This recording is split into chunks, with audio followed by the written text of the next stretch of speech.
Kongorozia.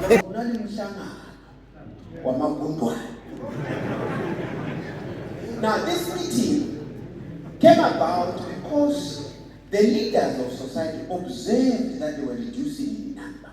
The population was going down. Especially the older folk were disappearing. So they appealed to the chief to say, Chief, you need a public meeting, an inner concoction. Let's meet. We need to discuss this matter. So they met, and the chief chaired the meeting. And then they said, no, look, our numbers are dwindling. And somebody said, no, I know the cause. It's green eyes. It's green eyes. Green eyes is our neighbor. So occasionally, unfortunately we are on his menu. Occasionally, he comes to take one of us. All right, so what shall we do? We cannot kill him. That's obvious. And then the other one says, no, we need an early warning system. Early warning system. So that when he approaches, we can actually take cover. I said, okay, fine. Can you make a motion? You know how we do those meetings. So one said, I move that we put an early warning system. Moved, all in favor, aye. Okay? What shall it be? The answer was, we need to tie a bell around his neck. So that when he comes, we can hear the bell. Okay? Make a motion. All in favor, say aye. Meeting adjourned. So this other little kid said, wait. He said, no, we don't ask questions after we've taken an action. It's close. No, I have a question, please. I want to ask a question. Someone said, no, give him the benefit of doubt. Sit down. So they sat down. And the kid said, who will tie the bell?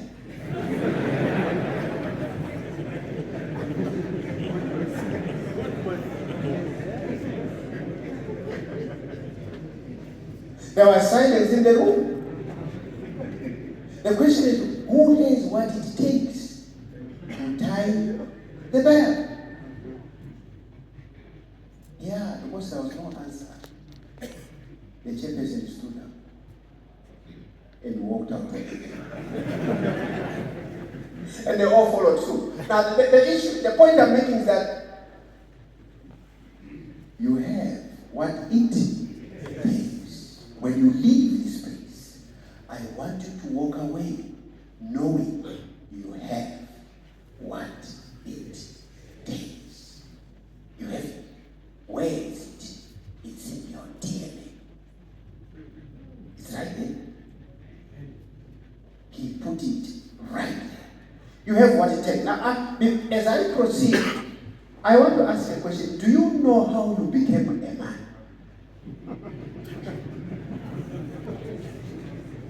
Because we might just be talking about manhood. We actually don't know how we came to be. Do you know how we became a man? I know you read Genesis, you say, yeah, I know God, they picked dust and everything. That's fine. That's the biblical narrative. But none of you are literally created by Adam. That's what I'm saying, by God. So how did you become a man? You want me to scare you how you became a man? You see there. You see yourself there. Why? How many exits? 3. Why? In other words, that one, those 3 aces, had actually to give you a way to become a man. 3 aces had to stand aside to say, okay, he's been struggling for some time. Let him become a man. So you actually became a man because you were given the privilege. Those 3 aces could have blocked you. Ace 12. Okay, biblically, man is the first. Okay? God creates man and then makes a woman. Biologically, the woman is the first. Biologically, the woman is the first. Biologically, the woman is pure. Biologically, the man is impure. You are not a pure metal. No, you are an alloy. You know what an alloy is? When you bring two metals together. That's what you are. A woman is XX, pure. The man is XY.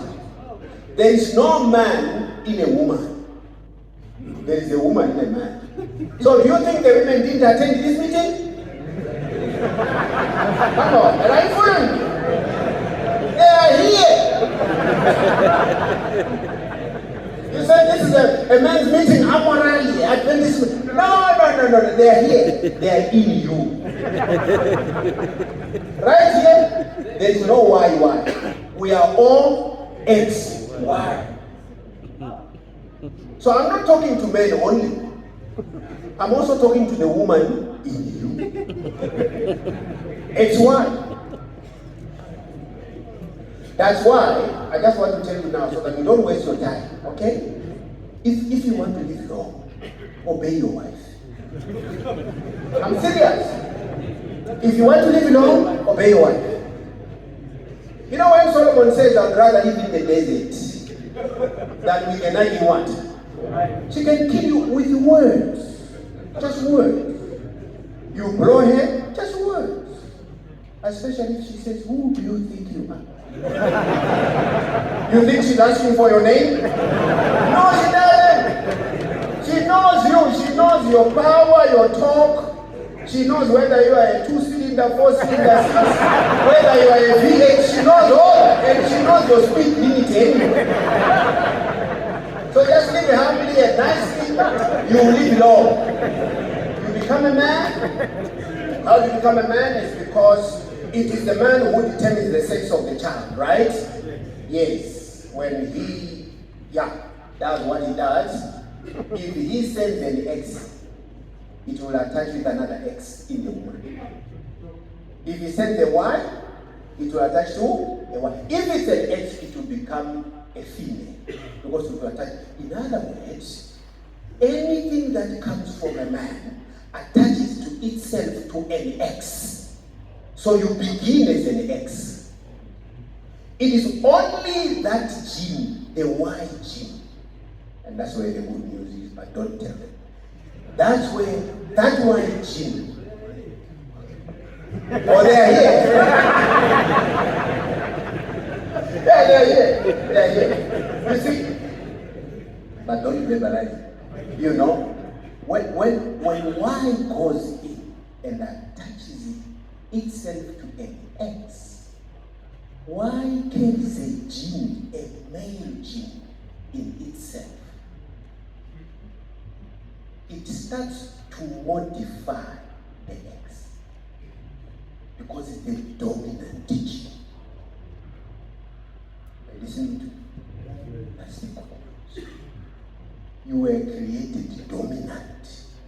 That's why wherever it attaches itself, it changes whatever it attaches. That's why as a man, what you touch, what you work on, must be transformed. I thought you said amen. You are eminent because you perform better, you excel. So in your dominance, be eminent. Excel in what you do. That's my happening agenda.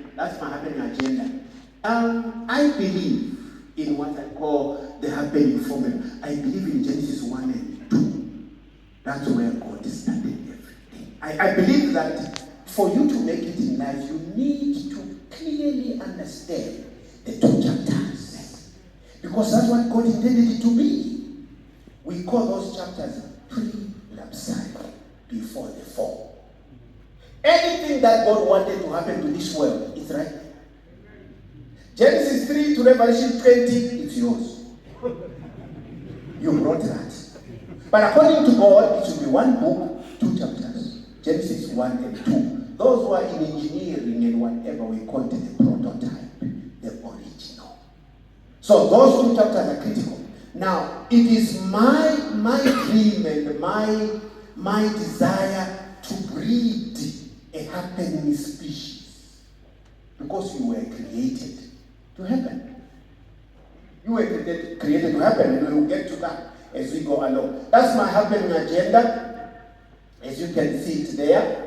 And I had the privilege of visiting that guy. Do you know him? Yeah.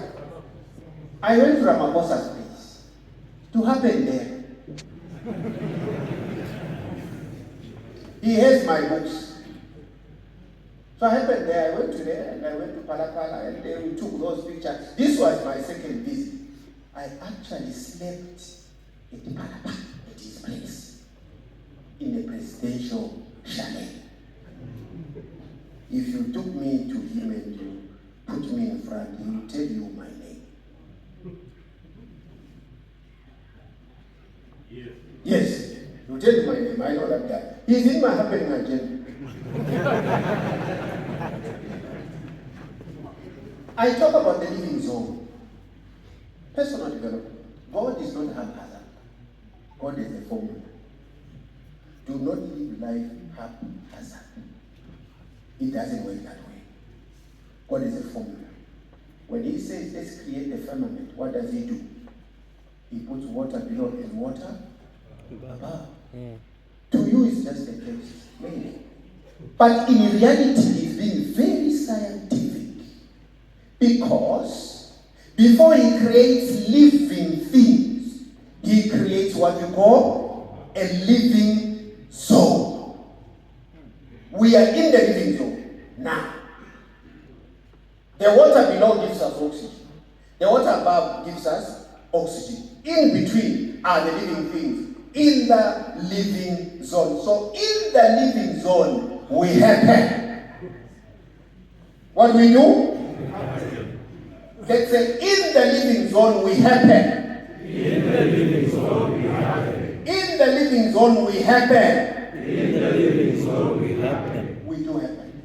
So you keep happening. Why should you happen? You see that? When you are born, you know what happens? Life has two lines, my friend. The first line and the finishing line. When you are born, whether you want it or not, life will put you on the first line. On your marks. You kick off. Somebody says, no wonder we cry when we are born. We cry because we don't have a choice but to run a race. Why? Because we are part of, why are you called the human race? Why are you called the human race? Because you are born to race. You've got to run. You've got to run because if you don't run, what happens? You'll be trampled upon. You don't run, they will happen on you. So you can't, in other words, life is not a spectator sport. You can't sit and watch others play. You've got to play. You're part of the human race. So you have to race. You must happen. Especially as a man. You have to happen. Why? How many of you? How many of you will actually sit at home and not do anything without somebody sarcastically saying to you, Ewe. Huh? How many of you understand Tom? I have to say it Tom. Babu wambira ti Iwe. Olega ulele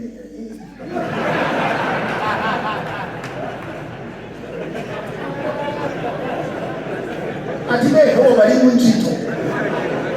Uliketa olega.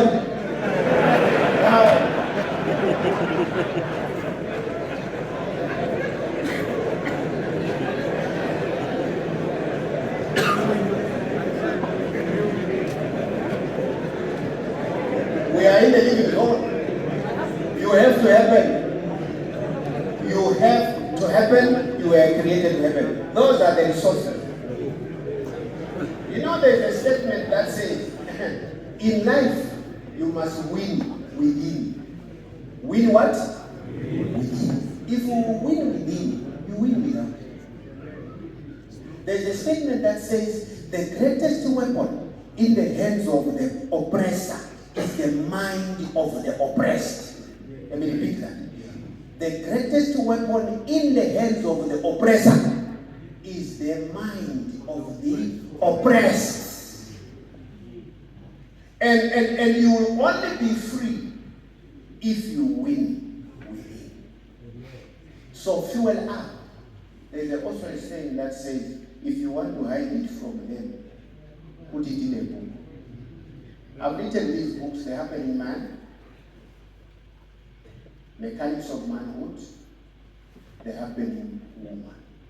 These are resources to help you win within. These are not books I wrote under a tree and imagining things. No. They have a bibliography, doctor. I did write about mental health, how to cope, how to deal with stress. Why do men die earlier than women? Stress. How does stress work? I'll tell you one. But the best investment is personal development. These books are available there. If it was not Sabbath, I would have told you the prices. But reticular activating system. Reticular activating system. It maintains wakefulness, monitors and filters, alerts the cortex to personally profitable information and threats. It's like your PA.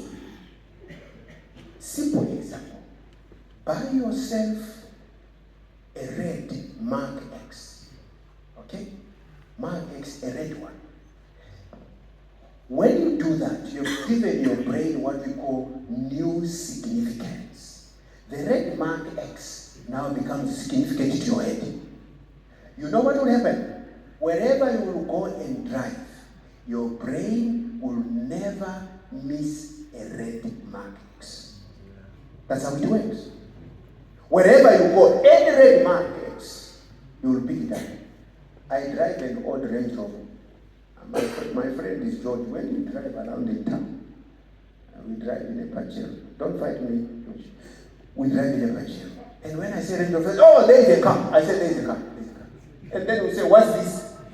And I say, oh, this is transport.